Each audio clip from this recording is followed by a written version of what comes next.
Ассалаумағалейкум жақсыларым, қалайсыздар, амансыздар ма?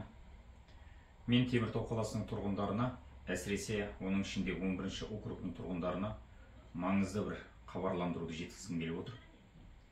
Себебі Қазақстан Республикасының Қаржы Министрлігінің 2020 жылғы 12 наурызындағы номер 254 бұйрығына сәйкес жергілікті бюджеттері жобаларын әзірлеу қағидаларына өзгерістер мен толықтырулар енгізіліп, атап айтқанда халық қатысатын бюджетті іске асыру тарауы мен толықтырылғандығын естеріңізге салайын.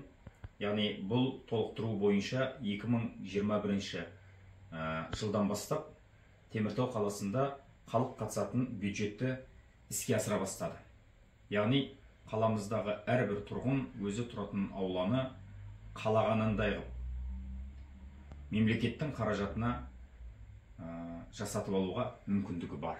Яғни атап айтсақ, халық қатысатын бюджет азаматтардың жергілікті бюджет қаражатын бөлуге қатысуы, яғни әрбір тұрғын жергілікті бюджет қаражатын бөлуге қатыса отырып, азаматтардың бастамалары мен ұсыныстары негізінде қаланы дамытуға және абаттандыруға өзінің үлесін қоса алады. Қала тұрғындарынан жобалық ұсыныстарды жинау жылдың 20 қаңтарынан 1 наурызына дейін қала әкімдігінің сайтында жүзеге асырады. Яғни 20 қаңтардан 1 наурызға дейін тұрғындардан өтініш түседі. Сол қала тұрғыны Қазақстан Республикасының қолданыстағы заңнамасына қайшы келмейтін талаптарға сәйкес рәсімделген ЭЦХ, яғни электрондық цифрлық қолтаңбаны пайдалана отырып, әкімдіктің сайтында өзінің жобасын ұсына алады. Яғни жобалық ұсыныстар келесі өлшемдерге жауап беруі тиіс. Ортақ пайдалану объектісі болу керек, яғни біреудің жеке меншік мүддесіне жұмыс істемеу керек, ол тұрғындардың ортақ пайдалану объектісі болу керек. Екінші, қала тұрғындар үшін өзекті болу керек. Үшінші, объект оны іске асыру жоспарланып отырған қала аумағында және коммуналдық меншіктегі жер учаскесінде орналасуы тиіс. Яғни біреудің жеке меншік жерінде болмау керек. Жаңағы іске асатын жоба. Төртінші, жобалық ұсынысты іске асыру Теміртау қаласы әкімдігі құзыретінің шегінде болу керек. Халық қатысатын бюджет шеңберінде келесі жобалық ұсыныстарды қарауға қабылданбайды. Яғни бұлай істеуге болмайды. Тұтас емес, фрагменттік сипаты бар.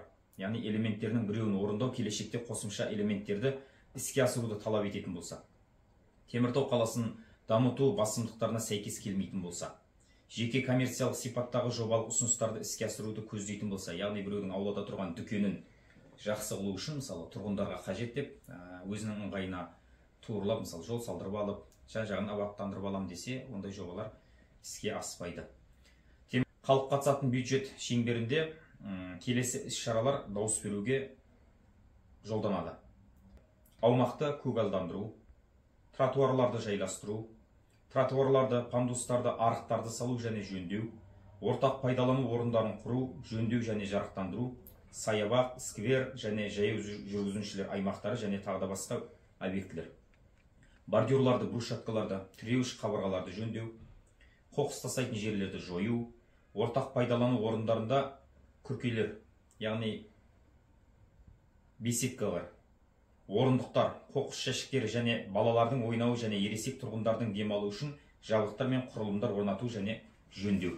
Сонымен бірге аула аумақтарында және ортақ пайдалану орындарында спорттық жаттығу алаңдарын, атап айтсақ футбол, баскетбол, волейбол алаңдарын, балалар ойын алаңдарын орнату, жөндеу және тағы да басқа жарықтандыру сияқты жобалар қабылданады. Санитарияны қамтамасыз ету. Бұндай жобада қабылданады. Әлеуетті жобалық ұсыныстарды іріктеу рәсімін, яғни жаңағы қабылданған өтініштерді Теміртау қаласы әкімдігінің жанындағы сараптамалық кеңес 2 наурыздан 4 сәуірге дейін жүзеге асырады және жобалық ұсыныстың ереже талаптарына сәйкестігі туралы шешім қабылдайды. Яғни ереже талаптарын орындаған болса, 5 сәуірден бастап 23 сәуірге дейін ұсынылған жобалық ұсыныстар бойынша қала әкімінің сайтында электрондық цифрлық қолтаңба арқылы электронды түрде дауыс беру жүзеге асырылады. Яғни әрбір тұрғын ЭЦП арқылы жаңағы жобаға дауыс бере алады. Сол жерде жеңімпаз болған жоба 24 сәуірден 30 сәуірге дейін дауыс беру қорытындысы бойынша сараптамалық кеңесте шешім шығарады. Сол шешімнен өткен болса, мақұлданған жоба келесі жылы іске асырылуға жоспарға енеді. Енді атап айтатын болсақ, қандай сумаға әрбір тұрғын өзінің жобасын ұсына алады. Бір жобалық ұсыныс және оның іске асыру құны облыстық маңызы бар қала үшін ағымдағы қаржы жылына арналған республикалық бюджет туралы заңда белгіленген 15 мың еселенген айлық есептік көрсеткіш мөлшерінен аспауы тиіс. Яғни Теміртаудың әрбір тұрғыны өзі тұратын аулаға қазіргі бюджетімізді ескеретін болсақ, бір жобасының құны 51 миллион 750 мың теңгеден асып кетпеу керек. Одан төмен болса болады.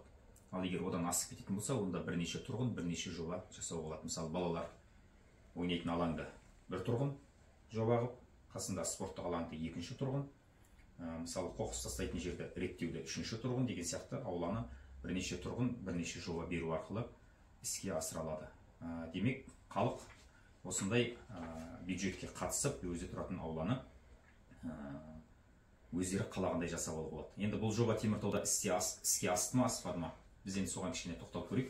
Бұл жоба өкінішке орай мемлекеттен қаржы бөлініп жасалып жатқанымен Теміртауда кішкене қолдану аясы әлі тар болып тұр.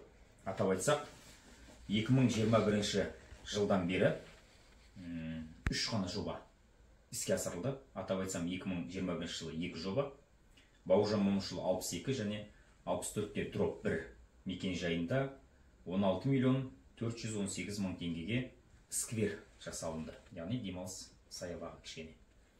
Одан кейін Қарағанды көшесі 26/1 үйінің алдындағы балалар ойнайтын алаңы 5 миллион теңгеге жөндеу жұмыстарын жасады.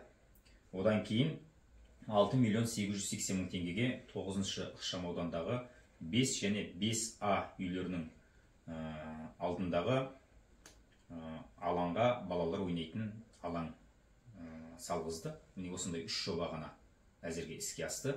Енді 2023 жылы Нұғманов Дәулет Мұратханұлы деген қаламыздың тұрғыны 70-ші квартал, атап айтсақ 12-ші 12А үйлерінің ауласына құны 43 миллион тұратын өзінің жобасын ұсынды. Бұйырса, бұл енді 2024 жылы жүзеге асатын болады.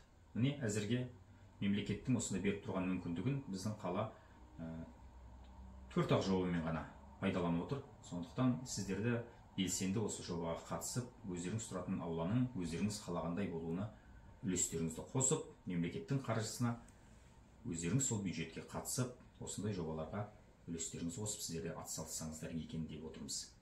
Олай болса қапы қалмаңыздар, қаңтарға дейін жобаларыңызды дайындай беріңіздер. Сау саламатты болыңыздар.